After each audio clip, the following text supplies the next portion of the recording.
Srini, calls himself an accidental entrepreneur, but he's already founded 2 companies. And the first was Impulsoft, which was acquired by a NASDAQ-listed company, and then from which he moved out in 2007. And then he founded the present companies with Amagi, which is into localized television ads. So Srini, can you come here?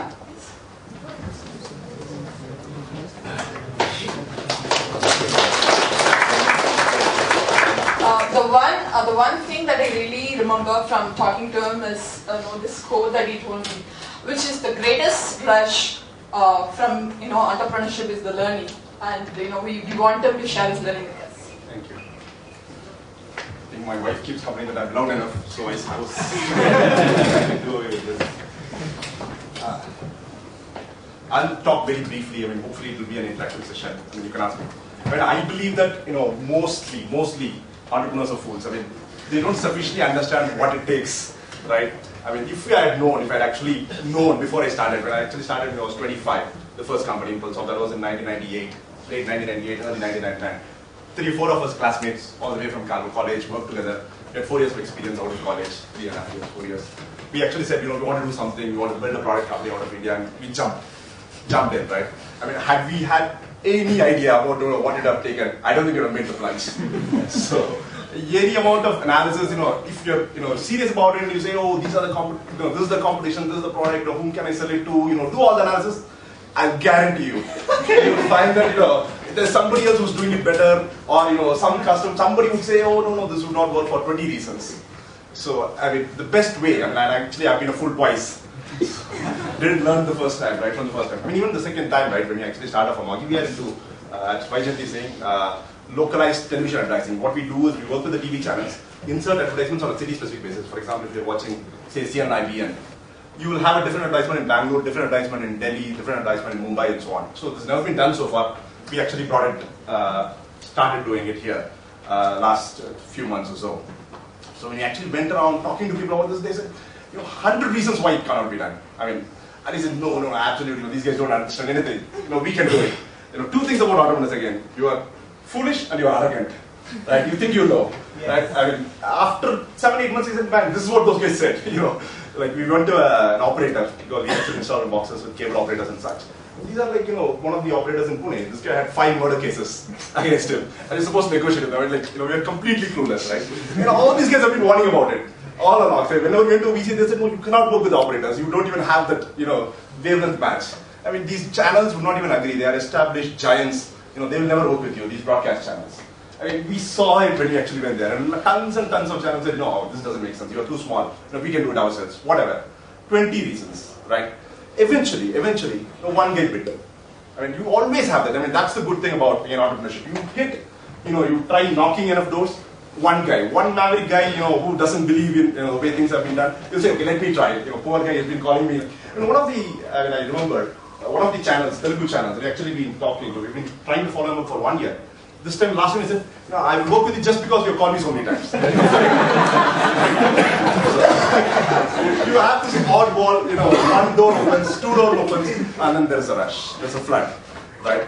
That's the way, again, I believe, sorry for saying this, if you're an aspiring entrepreneur, you're wasting your time here. You should be out there writing your resignation letters and saying, let me try it. What's the big deal? It's about, you lose 2 years of your life, 2 years of your salary. If you have enough saving to cover the 2 years, take that plunge. It's a phenomenal learning. The amount of exposure that one has, from KEB clearance. We had the BSNL, that was in 1998, right? BSNL, we had to get the telephone connection. The lineman there, he would say, we went to the GM. Say, oh, you went to the GM? Please talk to the GM. I'm not. GM had cleared the line. But the lineman never gave it. He said, no, you talk to the GM, so please ask him to come and, do it. Amazing amount of experience all the way, from customers, we have these, Japanese customers, again, one of the, very interesting breed to work with, right? So, amazing amount of experiences in terms of, both customers, development. We had people that actually we really, one of the people we were actually trying to hire. So he said, everything else was okay. He didn't have a father. They had a mother and uncle that were actually working with him, right? Uncle was with them. So he said, you have to convince my uncle. They have found a girl for me, I don't think if I quit and join a startup, they will actually, I'll get married. So you have to go tell my uncle. So I actually went to his house, met his uncle. I said, no, we'll ensure that he gets married, stuff like that. It's phenomenal amount of experience. I mean, no amount of getting inspired will actually help you. I mean, just take the plunge. Say you try it for a year, 2. Even again, most important thing is even if you don't have a specific product in mind. I mean, that's what both of them. We are not rocket scientists. We didn't have a great expertise that we have this product idea that that will really shine and so on. We said here is the broad area that we want to be. We want to be in the media space. We want to be doing this. We took an initial idea that was absolutely terrible. Right? We went. I mean, our intent was this was IPTV was coming up. IPTV is the new thing. Everybody is going to be digitized. You're going to have TV over internet, so I can do this localized advertising and so on. And then I went and talked to some of the IPTV of that. I said, IPTV. Totally in India, there are 20,000 IPTV connections. You guys are going to do target addressing for 20,000 people. There is, DTH, that is like, 15 million. So then we said, no. The next day we changed our business plan. Went to the DTH guys. So we met the Tata Sky CTO. And then we said, what? In India, there are 85 million cable connections. Why are you doing DTH? The next day business plan changed. Right? So there we are actually trying to offer, cable target. That's what we are doing today. Right? Again, most important is to actually go talk. I mean, again, a lot of people actually tell me that my idea is super secret. If I tell anybody, they'll copy. Come on, if they had to copy, they would have done it by then.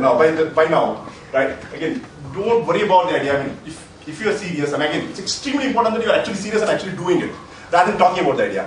Go talk to everybody. I mean, lots of ideas. Keep your ears open. Again, both in the previous company and this company, a lot of our business plans, ideas actually came from external people.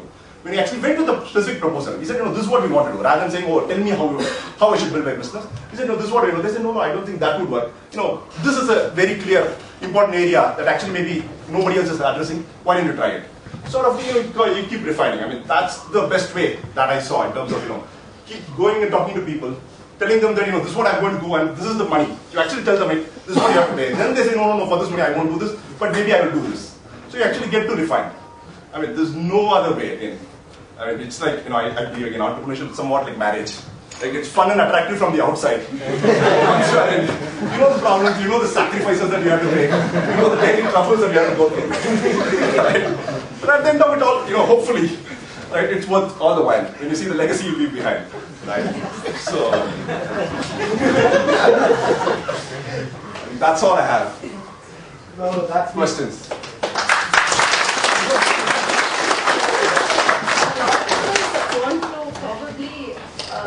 Try out and also have a stable job and then see how it works and then make a switch. What do you think of that? I mean, again, I believe there are like 8 of us talking here, probably like 8 blind men. Each of us have seen some part of it. There's no one right way or wrong way. And you see, I'm sure, autobiographies of people that have tried part-time and then actually gone. But I think most likely, very, very likely that unless you take the plunge, unless you burn the bridge, literally, we tried for 1 year. We did some blood bank system when we actually started in 98. We were working. We did some blood bank systems. We did some, automatic IVR. Those were the days when IVRs were not there. I mean, blood bank system was the days where there was no mobile and such. We did a page and paste to automatically page the people if there is a, we went around. None of that was serious. We tried, we did some product, went around. If that didn't work, you always had a backup. So you will, try for some time and then slow down again.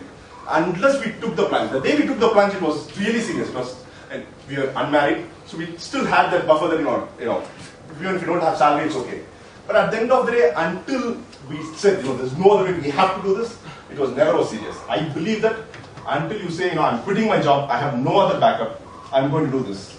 I don't think the probability of success dramatically increases. When you started a product company in 98 and you took the plunge, how long did it take for you to get your first customer? Could you please repeat the question? Yeah, the question was, when you started a product company in 98 and when you took the plunge, how long did it take to take the first customer? We were very lucky. We were extremely lucky. We were into the Bluetooth wireless space. Bluetooth was just becoming a standard and it was not even released. So we said we want to do something that was fresh, new out there. So we took that off. And part of the reason there were a bunch of other competing technologies, Wi-Fi, there was Home DNA from Microsoft and stuff. And Bluetooth was the only one for free. And you could get the specification download for free. Wi-Fi had you had to pay $5,000 to get the spec. So we said we'll take Bluetooth. There's no other strategic reason for it. So we said we'll develop. We did the design document and started talking to customers. We sent a mail to everyone in the Bluetooth organization list from worldwide. And one fine day we get a call from Siemens, which was the first customer, Siemens AG in Germany.